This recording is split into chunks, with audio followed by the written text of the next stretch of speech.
ফেসবুকে সাময়িক সমস্যা দেখা দিয়েছে।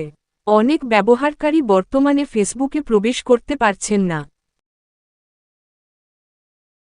এটি সার্ভার আপডেট বা প্রযুক্তিগত রক্ষণাবেক্ষণের কারণে হতে পারে।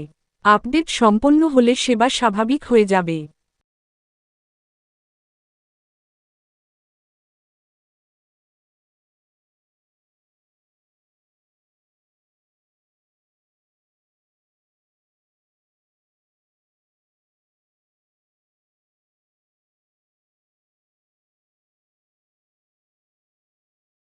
এটি সার্ভার আপডেট বা প্রযুক্তিগত রক্ষণাবেক্ষণের কারণে হতে পারে। আপডেট সম্পন্ন হলে সেবা স্বাভাবিক হয়ে যাবে।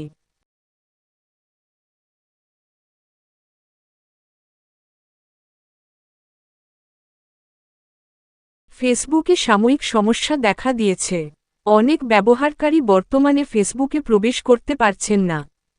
এটি সার্ভার আপডেট বা প্রযুক্তিগত রক্ষণাবেক্ষণের কারণে হতে পারে। আপডেট সম্পন্ন হলে সেবা স্বাভাবিক হয়ে যাবে।